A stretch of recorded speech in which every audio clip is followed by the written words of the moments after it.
We have the ability to become characters, play characters through fashion, and I really enjoy that, and the escape of it as well as the realism of it, because even in the escape there's a reality that you are escaping from, and there's a reality that you're also creating. So I love that idea, but also it's beautiful, and I think sometimes beauty's beauty is always needed in the world, so it creates that space.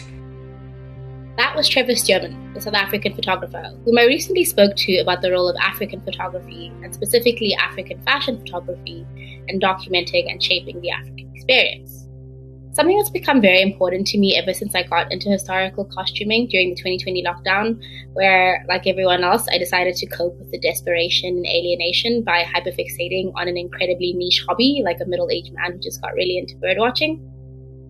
And what's funny about that is that as much as I've always been obsessed with fantasy and fairy tales and princesses and Disney, my interest was sparked by a rather frustrating search for historical African fashion, particularly modes of dress that related to my specific heritage as a Tsonga and Bedi person. I didn't really grow up super connected to this culture. I lived in this mostly urban setting, attended an English-speaking school, and for a very long time was a practicing and devout Christian. But clothing seemed like this really incredible and accessible opportunity to get in touch with this identity. Getting dressed is a language without words, and what it can communicate extends beyond just our ideas of beauty and adornment. But they can reveal the world around us, from our natural environment to our roles in society to our economic systems and what we value and treasure, all through the manipulation of cloth. And my search was frustrating because it was so difficult to find these specific to me sources, in part because I was limited to the confines of a computer screen. Anything that could be found in an oral tradition or a specific monument or keepers of this knowledge in a place removed from me was just out of my orbit. But something I did find was the Black Photo Album by Santa Mufokeng, which contained images of Southern Africans from the late Victorian period into the 20th century. You would see Black people decked in Victorian and Edwardian era clothing, from shirtwaists and cravats to big hats and voluminous skirts, wearing the same petticoats and corsetry I'd only to that point ever seen on Europeans of the time. And when I excitedly showed these images to other people, like, look what I found, this is so amazing, have you ever seen this before? They'd always remark about how depressing it all was, that it was this reminder of a time when we were so colonized and oppressed, and that these were souvenirs of our suffering and pain, which, I mean, I don't deny that the rights and freedoms of Black people in these periods were not great, but also there was a fundamental beauty that I felt people were missing out on. It's foreign to us now because photography is such a daily part of our lives, but any portrait you find from the 1800s to perhaps the late 1900s, when cameras became portable and affordable, all of that was really incredibly posed and thought out. So these images aren't just proof of the standards enforced upon these people, but it also showcases the dignity and pride with which they met those ideals. In my discussion with Trevor, we spoke about the work of prolific African photographers like Malik Sidibe, Seydou Keita, and Jean Tapara, who were very monumental in crafting an African vernacular photography. Those are Trevor's words, and I really like them. Particularly at the height of the liberation and independence movements across the continent towards the 20th century. In a lot of their images, you see this very purposeful blend of modernity and tradition. It's typically European silhouettes rendered in indigenous fabrics, or adopting older cultural fashions against the backdrop of motorcycles and skyscrapers. And it's creating a new aesthetic through deconstructing both to craft something completely new. We obviously got our independence a lot later here in South Africa, but even in the 40s through to the 80s, there was something similar at this KZN-based photography studio, ZJS in Ndemande, where you also saw this dialogue between past and present, and there was something so rebellious and powerful about these images of young Black people and animal skins and beads, and then also shift dresses and penny loafers at the height of apartheid, really taking this care and pride in the way they presented. All of this is to say that I think clothing plays a larger role in shaping and documenting our experiences, showing a proof of life and the assertion of our value and worth. And that perhaps we do ourselves a disservice when we think of these dark periods as only our pain and loss, and not also our very common search, desire, and creation of beauty. Speaking of apartheid, because that's a very smooth segue, it's a concept much more in my mind now in the wake of the South African elections and the real-time genocide in Palestine and the crises that we're seeing in Sudan and Congo. And it seems to me that we need beauty more than ever. And that beauty isn't just the way in which we rebel and combat our suffering, but that it can also be a powerful tool in coping with that same suffering. That even if we aren't ready, it can't always be night. My name is Khensani, and this is Clothes Minded, a podcast about healing. So I'm originally half Palestinian, half Panamanian, but grew up as an American. So I was born and raised in the US and then also spent some years in the Gulf countries, so Saudi Arabia and Kuwait to be more specific. It's always been an identity crisis. I know I promised this was an African fashion history show, but the reason why that is because I've also been faced with the same identity crisis. And like me, Lina's found textile art as this bridge to the distance and seemingly unknowable. My name is Lina Barkawi. I am a tatreez practitioner based in the US, currently in New York City. I run a business called Lina's Thob. Tatreez is actually an Arabic word that translates to embroidery more broadly. It actually doesn't translate to Palestinian embroidery. And I want to make that distinction because, well, first of all, it encompasses more than just the cross stitch. Palestinians have been practicing embroidery for centuries. I mean, we have them we have the proof in paintings from centuries ago. And so we know that this is a practice that has been passed down from mother to daughter for a very long time. And what we've learned over time is that the reason that it's so recognizable is because you see these very distinct designs or motifs that are seen on the dress of a Palestinian woman.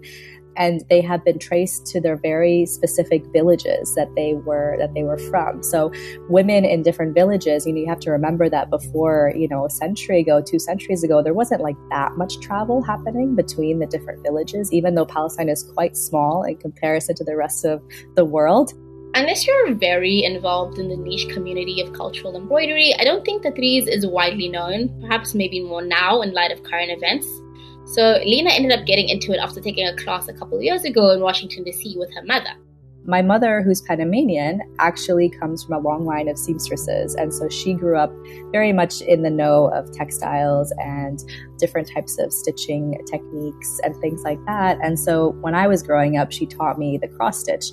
That was one of her primary favorite hobbies that she had growing up as well. And so I learned cross stitch quite young.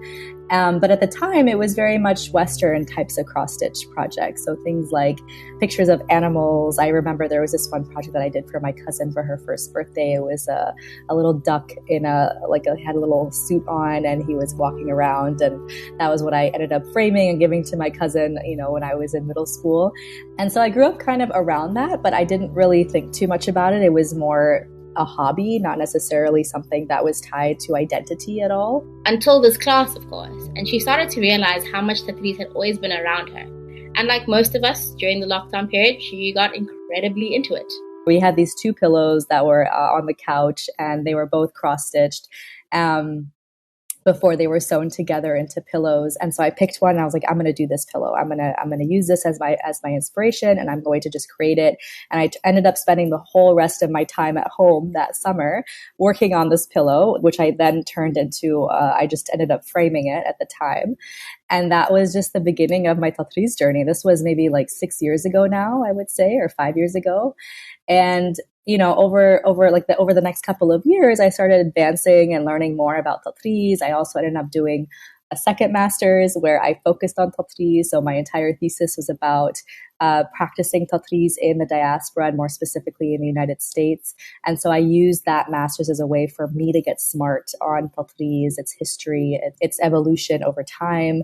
And I just became so in love with this art form, and ended up deciding to do the ultimate tatreez project, which for those who don't know is a Palestinian dress, which is known for the embroidery on the dress. And so I ended up pursuing that project. It took me a couple of years and I picked up a sewing machine on the way. This is when I got into sewing, and I just figured it out and ended up making this dress and wearing it and being so ever proud of this dress. And then that was kind of the birth of Lina's Thob. So to document my experience doing this dress, I created my Instagram account, which is called Lina's Thob. I had no intention of making it a business, but after I finished the dress, I just felt like there was such a need by my community to tap into this tool of embroidery as a way to connect to our heritage, our land, our Palestinian identity. And so it's evolved since then. And now I'm doing it full time. I quit my day job. I'm doing it full time now. And I offer a couple of different digital courses in addition to in-person workshops every now and then.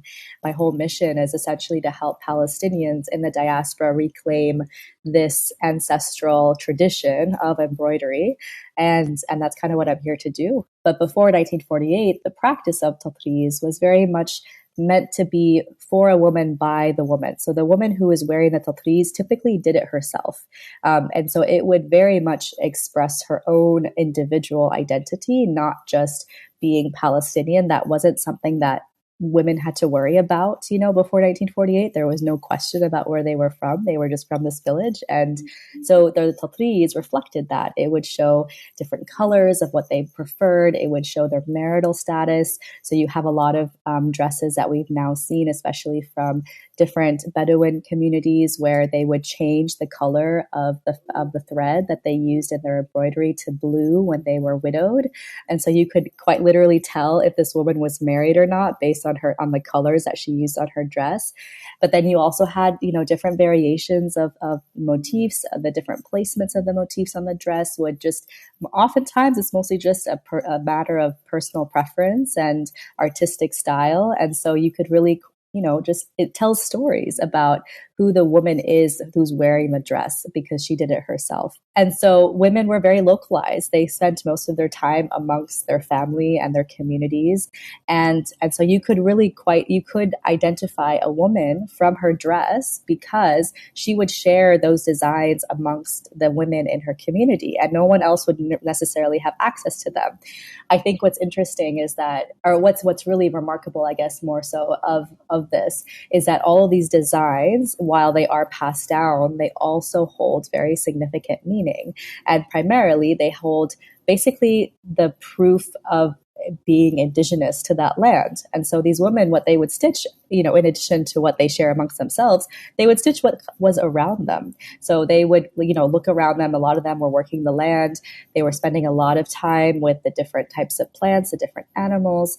And so they would use those things around them. They would use nature primarily as their inspiration and create motifs that they would then put on their dress as a way to celebrate their location and their identity as a person on this land. I think a lot of Palestinians, especially now in this age of ongoing genocide and this absolutely ridiculous amount of needing to prove ourselves or needing to express our Palestinian identity, a lot of people crave the very obvious in your face Palestinian symbols. So you see a lot of people wanting things in the red, black, white, and green colors to represent the flag. And I think that is evident in kind of the types of pieces that people will kind of, cater to or go towards. So there's a film called Farha. It's spelled Farha. It's fantastic. It's a great, great film. I think it's on Netflix, and it's about the 1948 Nakba. So it's following this girl who finds her in 1948. It's literally at the time when the state of Israel is created and they're forcibly displacing and killing Palestinians. And what's really striking about that movie, to me, as someone who practices tatreez, was actually the first 10 minutes. Because the first 10 minutes is just before everything happens. And you see them kind of in their original indigenous communities doing whatever they were doing beforehand in complete harmony, peace with the land, just absolute happiness. And what you notice, or what I notice, maybe more so what I notice, is what the people are wearing. Because the dresses that they're wearing are very colorful, very diverse, very not uniform at all. Everything is super unique, super different. And then I compare that to what people think a Palestinian dress looks like now today. And it's a very different version.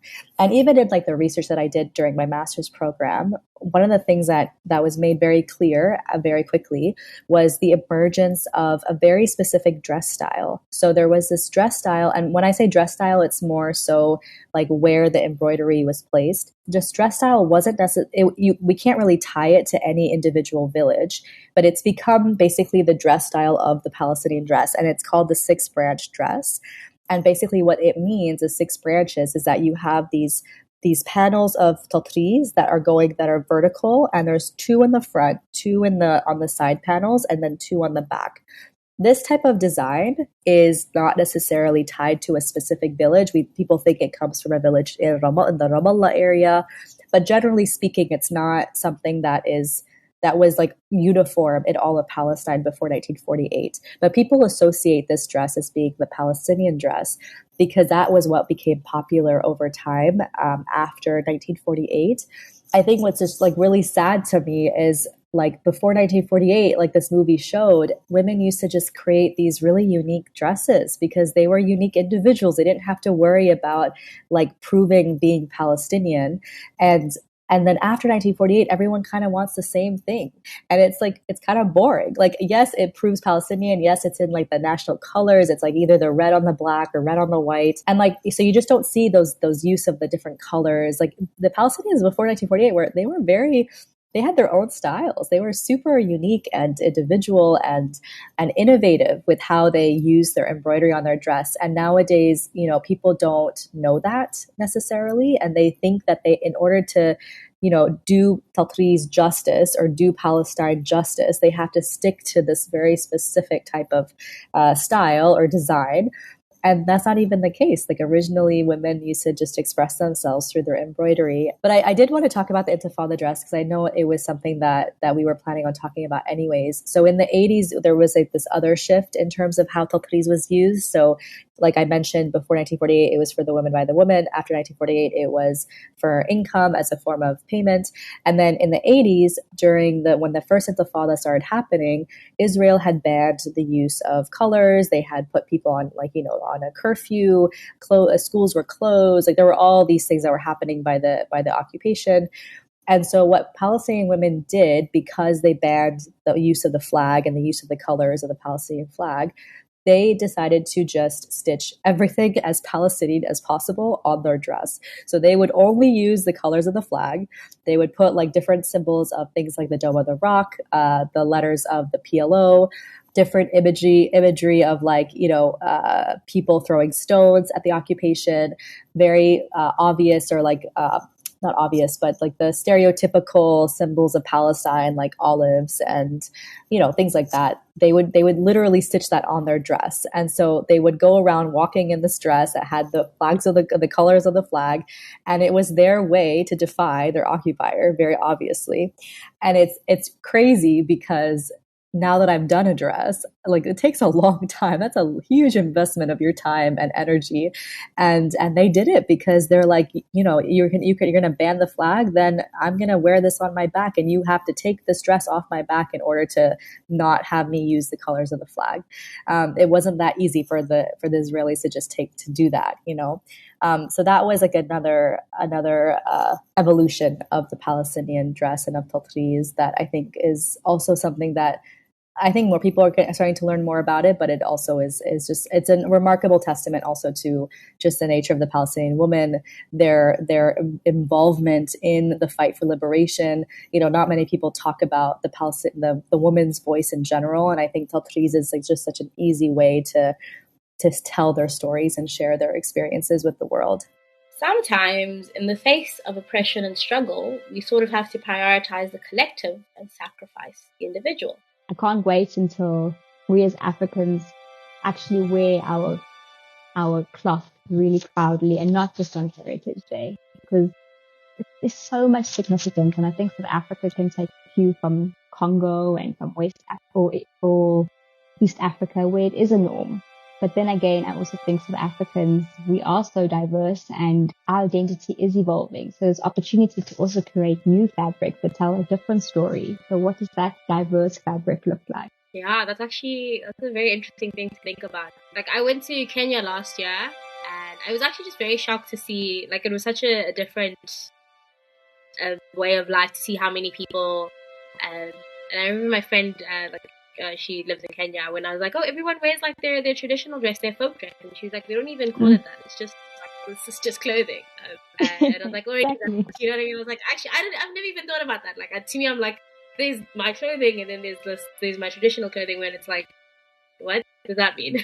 But I was also thinking that maybe it's also part of the problem, like in South African context, because we are this very, very diverse nation. Like, even more than like the sort of 12 or 13 now recognized languages, there's so many different ethnic groups within that. You know what I mean? Like, yes, we'll have like the race of it, but there are so many different ethnicities within that. And then obviously, like, people mix and they get together and new things come from that.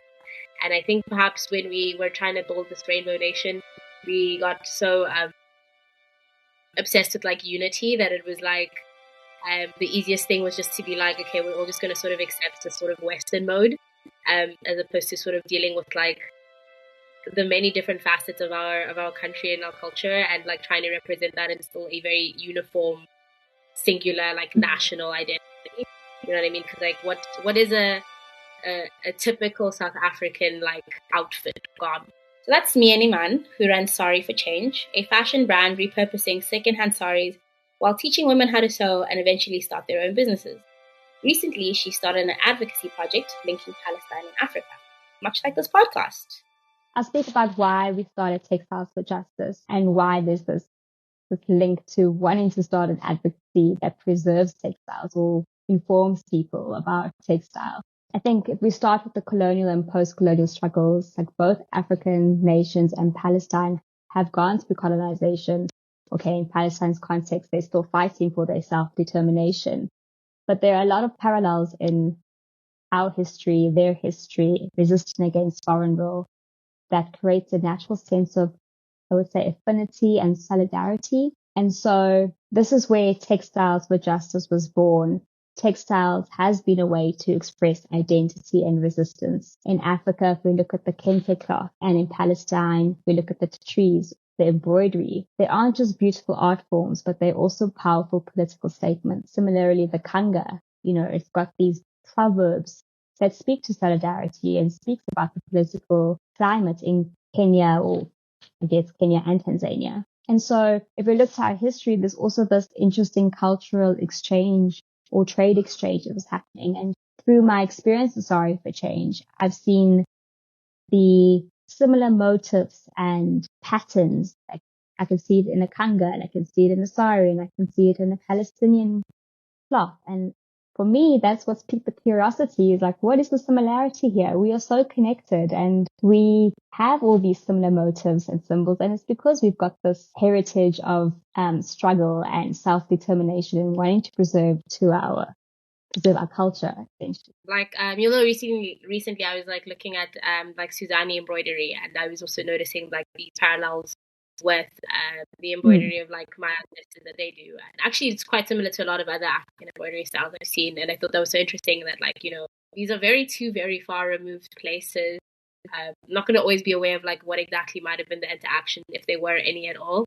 It's also a very beautiful thing to see, like all these ways we all just search for meaning and beauty, and that we can be so connected to like our environment and the world around us and the people we're with, that we wear our hearts literally on our sleeve. We actually want to carry that on our bodies everywhere we go, in a way you can't do with like a building or a book. You get to very quickly communicate like who you are and who you love and what you value without any words. That's essentially the fashion revolution, right? Is that you do get to wear your values on your heart and your sleeve. You can wear sustainability and, in this case, wear a product that represents the struggle in Palestine and Congo. I think it's so important because as the global South, we've had our worth taken away from us. As I was doing this dress. And so I knew that I wanted to be very intentional with my design. The colors that I chose, honestly, are just colors that I really love. They're different than the traditional colors. They speak to me of fall and autumn, and like falling leaves. And I just love that time of the year, especially here in the Northeast and Northeast the US. So I chose those colors because I love them personally. They're what I think are beautiful as a combination.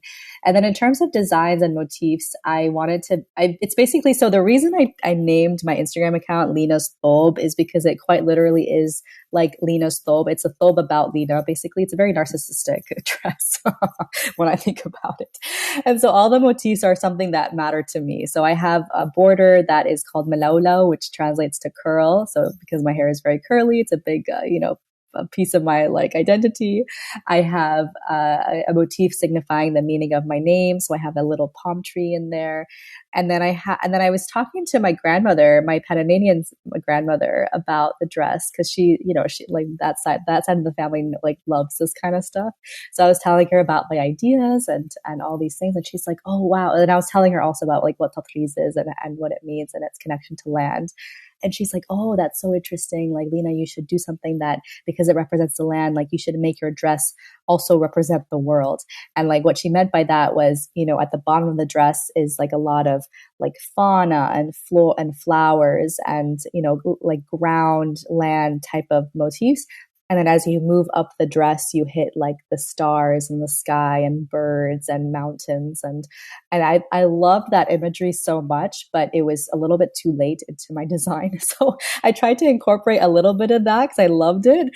So like when you look at my chest piece, for example, I do at the bottom is like a water spring. And then as you move up, you hit some mountains and then you hit palm trees and stars are at the top. And like that was done intentionally to kind of honor her suggestion. And then, of course, because my mother is Panamanian and she's the one who taught me cross stitch, I had to embed her into my dress. And so what I decided to go with was an orchid motif, which is not Palestinian at all, actually. It was a photo that I found on Google, and then I turned it into a cross stitch pattern and I added it into the location that I wanted. So I have Panamanian orchids kind of in certain places of the design. And so that's just to honor my Panamanian heritage and my mother as well. But yeah, those were kind of the things that I used to inspire the design.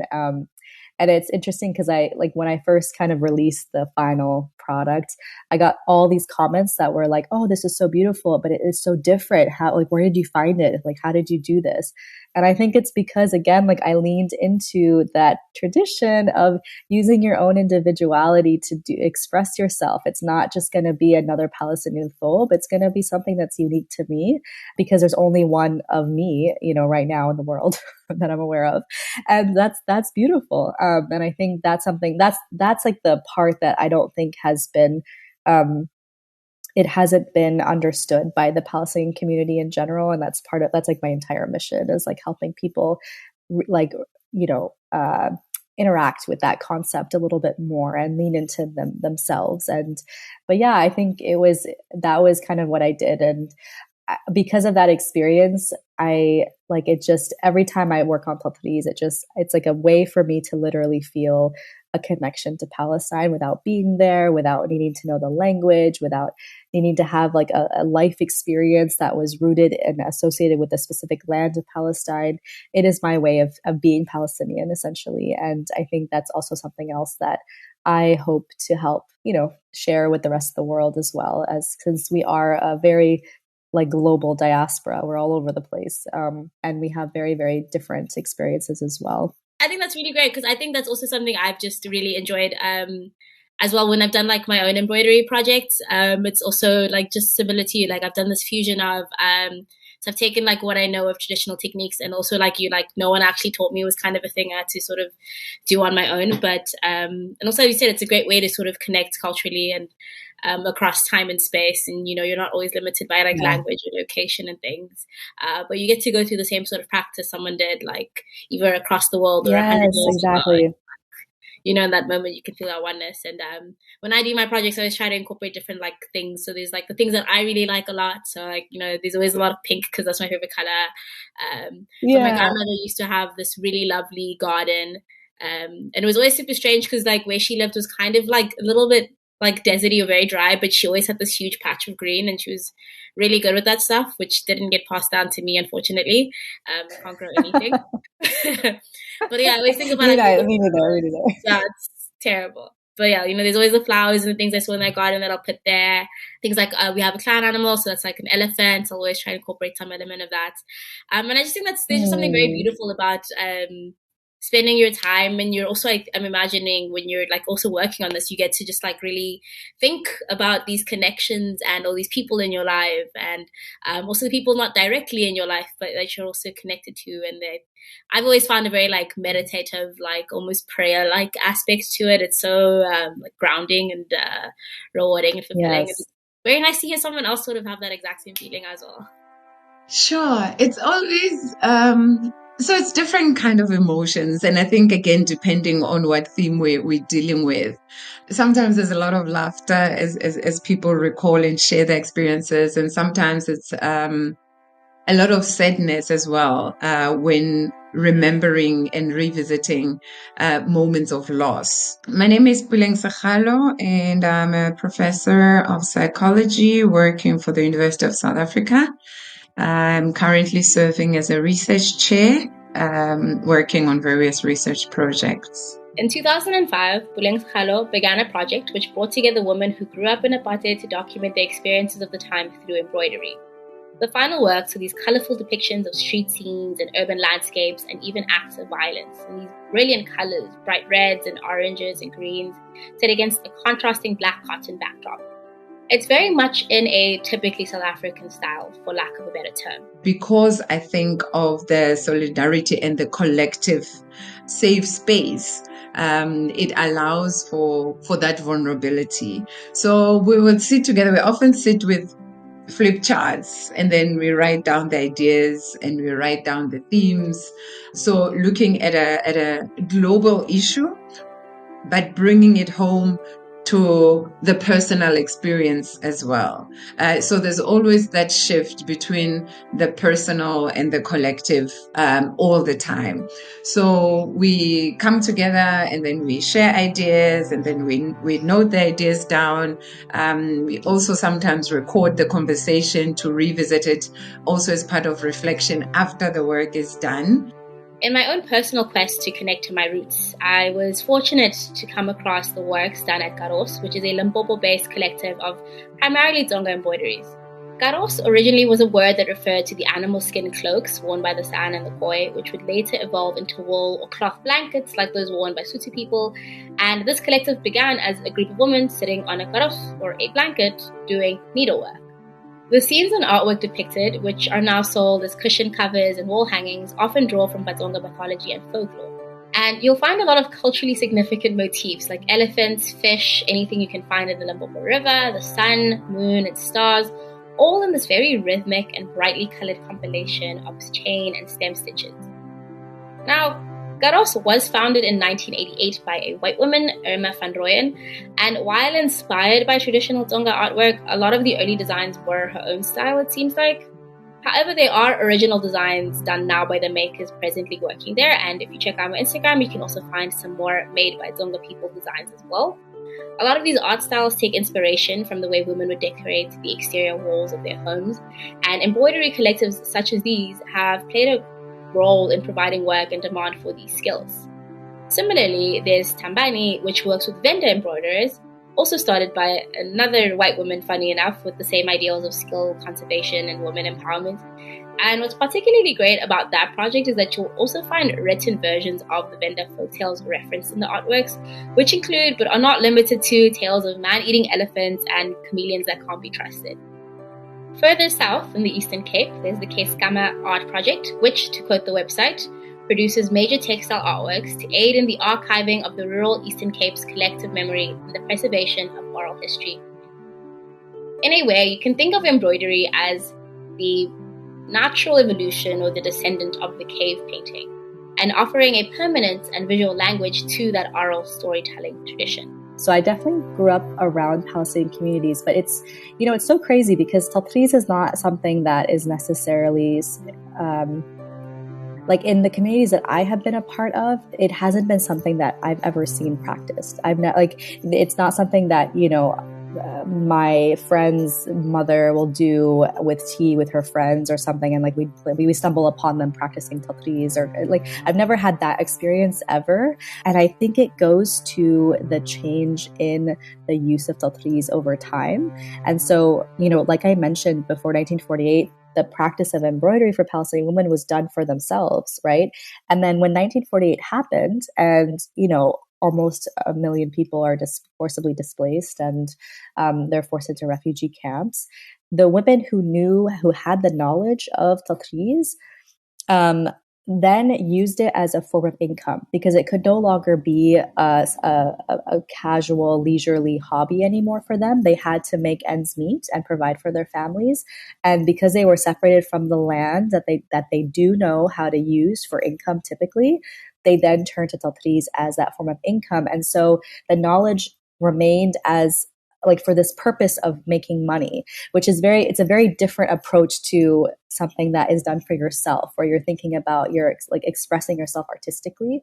And so this is my personal opinion. I can't necessarily prove it, but my personal opinion is that because of that huge shift in what tatreez meant for Palestinian people in 1948, it changed how the Palestinian communities then viewed it, then had access to it, and it like the loss of that knowledge was started to happen, because they no longer were, you know, and I talk to people now in Palestine who are working with artisans in Palestine to this day, and a lot of the women who hold the knowledge of tatreez, they no longer want to pass it down to their kids because it doesn't make that much money. They want their kids to have better economic opportunities, and so why would they teach them tatreez when it doesn't offer them a form of income?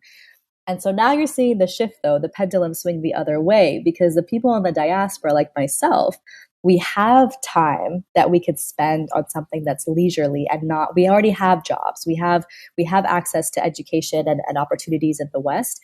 And so we now have the flexibility, the privilege to pick up tatreez just for ourselves and not as a form of payment. And so now you see like there's a new kind of surge of interest in tatreez by people like myself in the diaspora. And it's because of these different factors, you know, that are playing in our favor.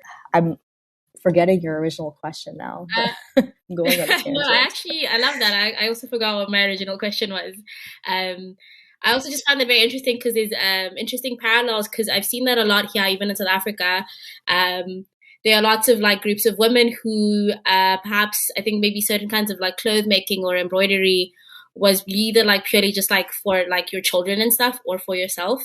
But as people have done like less and less like agriculture or farming and like had to get urbanized, etc., a lot of these women go back to those sort of skills and stuff, but purely like it is to sell stuff. And do you think with like, I don't know if this happens with tatreez, but I've seen this happen like here with some types of beading, or sort of up and down, where like a lot of it gets very sort of commercialized, or it sort of has to, the part of why it changes or it looks a certain way is also because it's getting repackaged to, you know, often the people with the most dollars and stuff, which happens to be tourists or like Westerners or anything. Yeah, no, definitely. I think it's less so on the tourism front, although I'm not sure that one. That's an interesting question, because I honestly can't answer it. I don't know in terms of like people who travel to Palestine, if they're catering to you know, non-Palestinians and what their preferences are from an embroidery perspective. But from a Palestinian community perspective, I would say that it has definitely changed and shifted over time. I think it's very important because when you look at like Palestine, it's like also like, I mean, along with like the loss of like hospitals or like really important like public systems, and we're seeing like universities destroyed and books and things like that.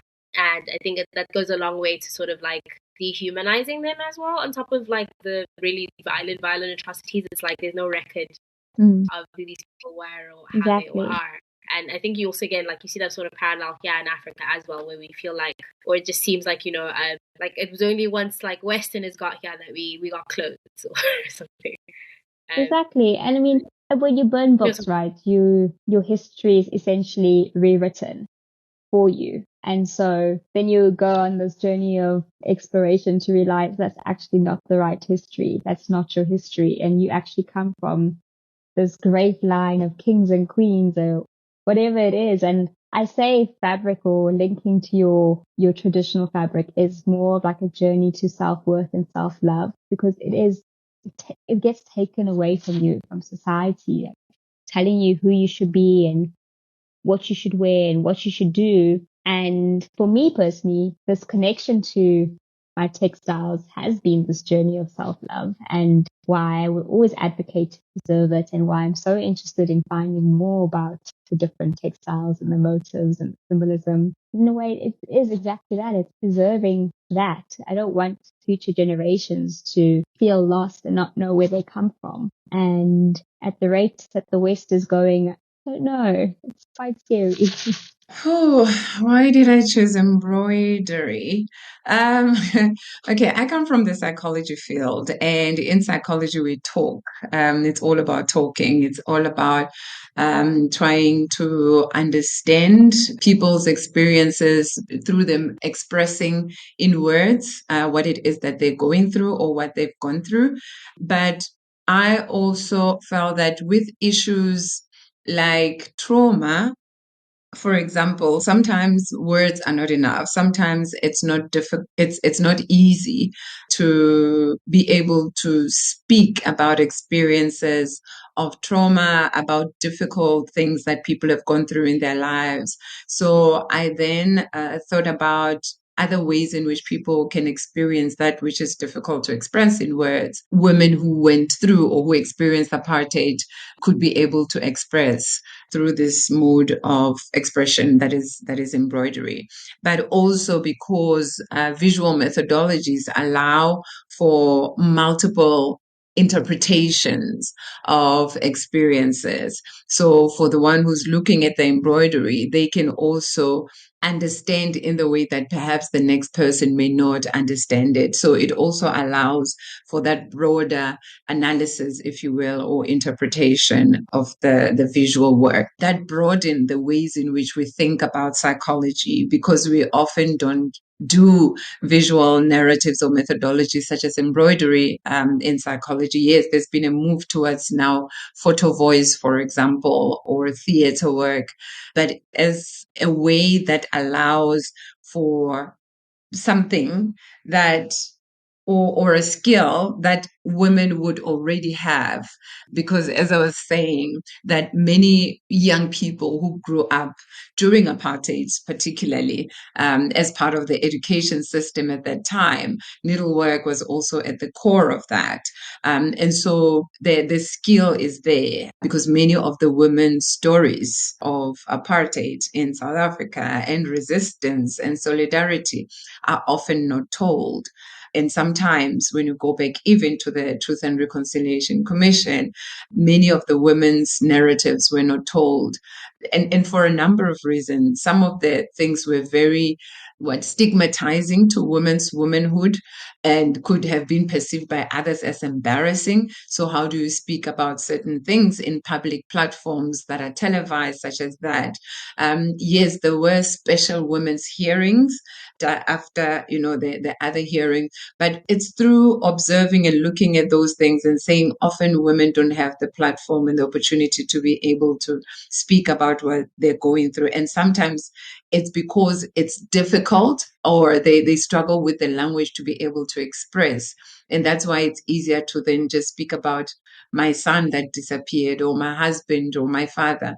But the everyday violence that actually took place, that women went through, that affected them severely, was often not told. And when you sit with women to try and speak about these things, sometimes it's very difficult. So tapping into embroidery actually allowed for some of the things that they would otherwise not have been able to share. When we're in the South African context, there's always this looming economic presence, right? A big part of why Keskama Karoso Tambani exists is also an attempt to solve the burden on South African Black women, many of whom have to be the sole providers for their families while always being the most disadvantaged in our society.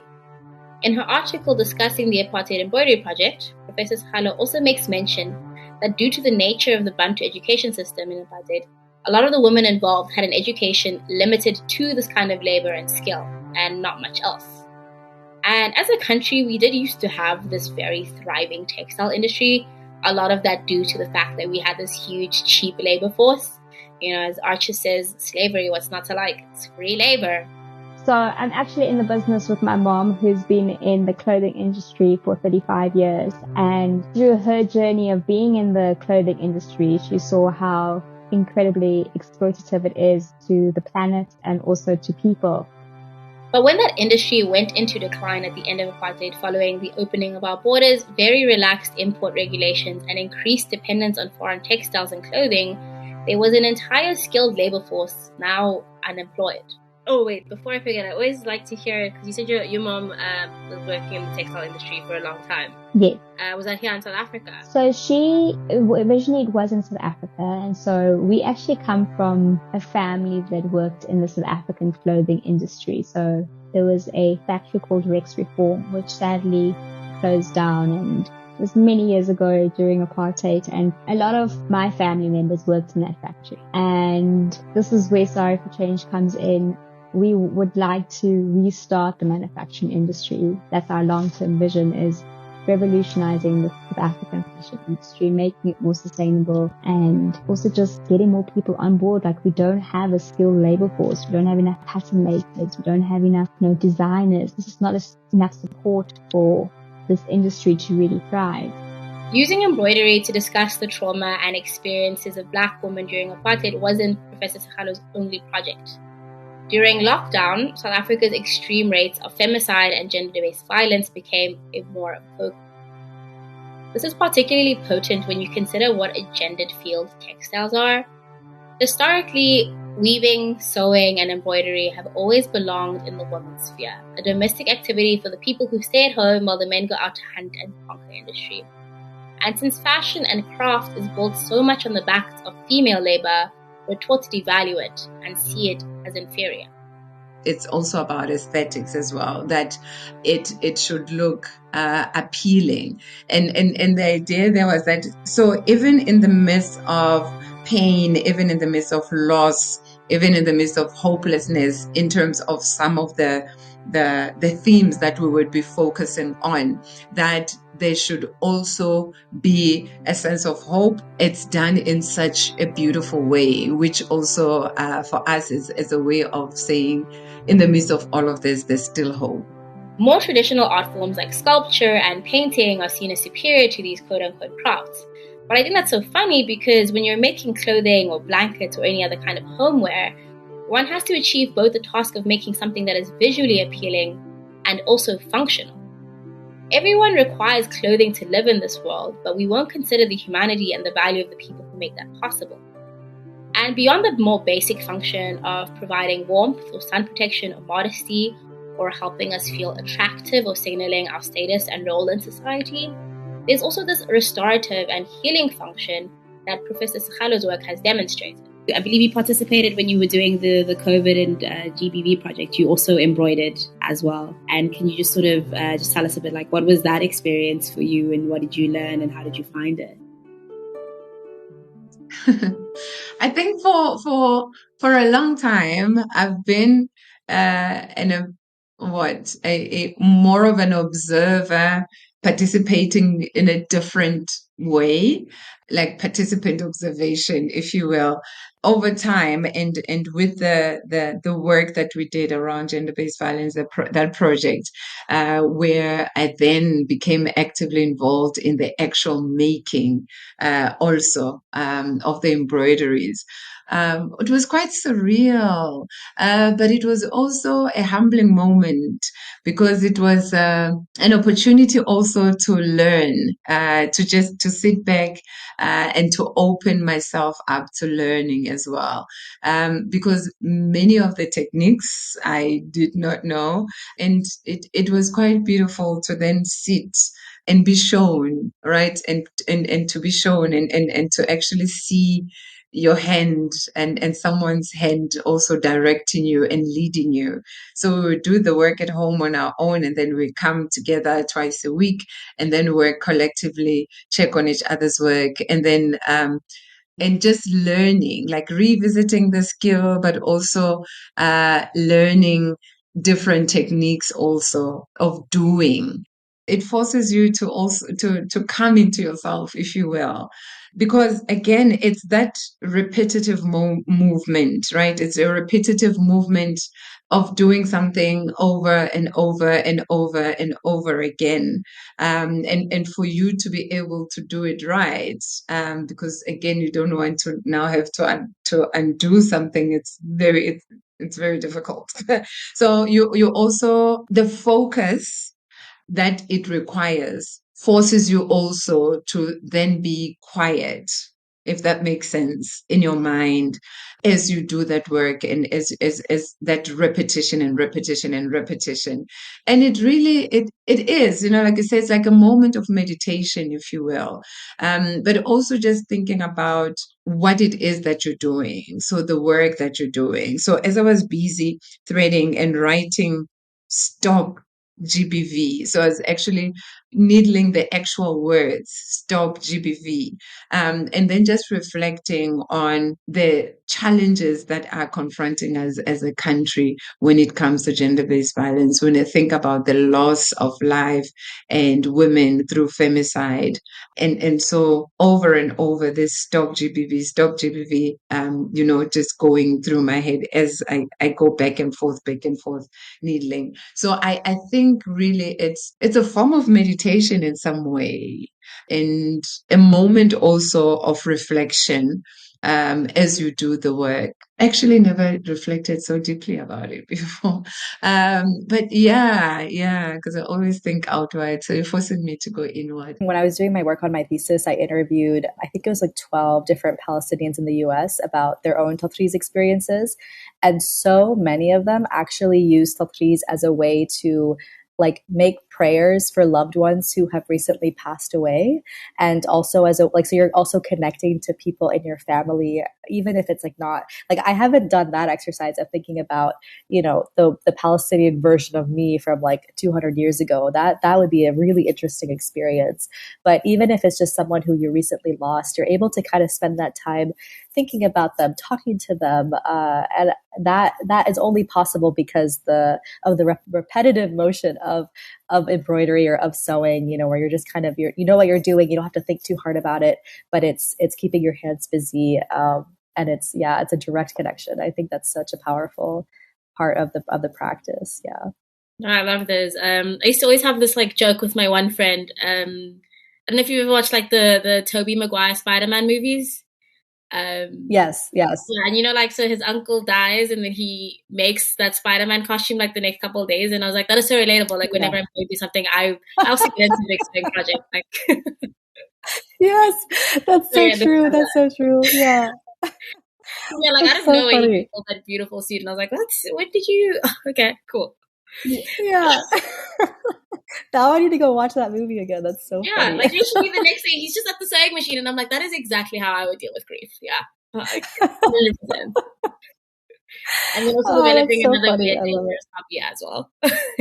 The making of the embroideries is not only limited to the room where we come together twice a week. The work also gets taken home. And when it gets taken home, you continue making embroideries at home. And that also allows space for opening up conversations with your own children at home as well. And this is what came up a lot with Abu Mama, that, when they're at home, then the child, the daughter or the son would ask, what are you doing or what are you busy with? And then that offers the opportunity to have that conversation around that particular issue. That I find amazing. It was particularly, I think, powerful when we were doing the initial project around growing up during apartheid, because some of the women had indicated that some of the experiences and things that they had gone through, they had never shared with anyone. They had never shared with their families. Their families didn't even know. Some of the things happened before they got married, before they had children. And so that was never part of the conversation.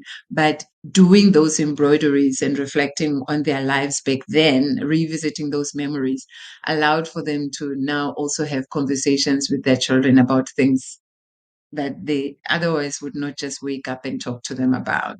With your first project, you were working with women who grew up in apartheid. So by the time you're working with them, they're much older, but that's where they had sort of learned these skills.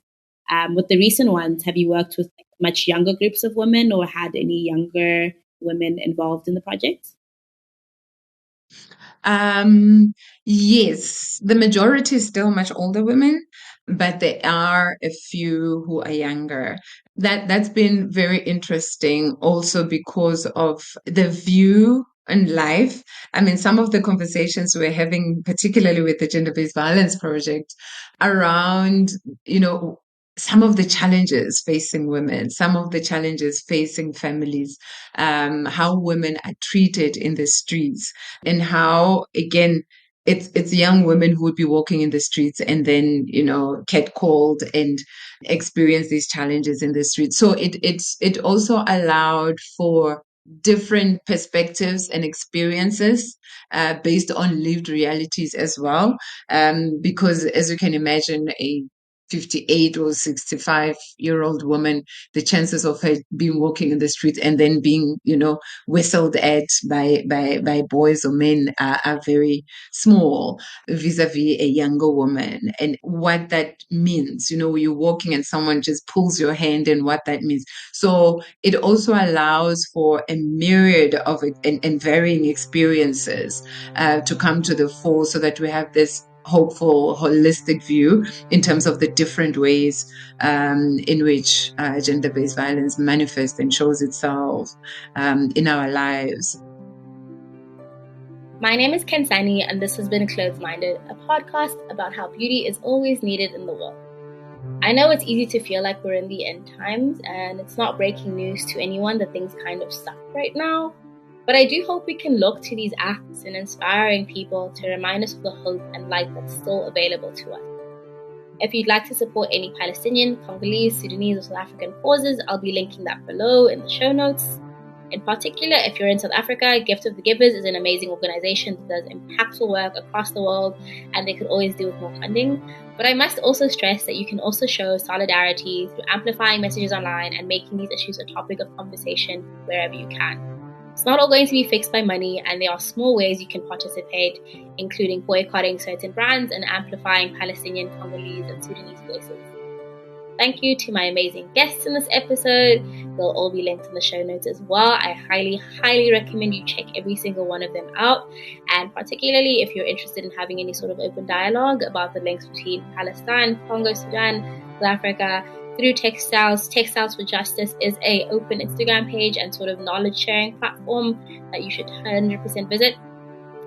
And also, again, if you've made it to the end, thank you so much for listening and taking this very long journey. I'm pretty sure you must be a super sexy person if you're still here. You can follow me on Instagram at okbaddykay or subscribe to my newsletter, Hanger Management, where I have more regular updates. We'll include some visual references.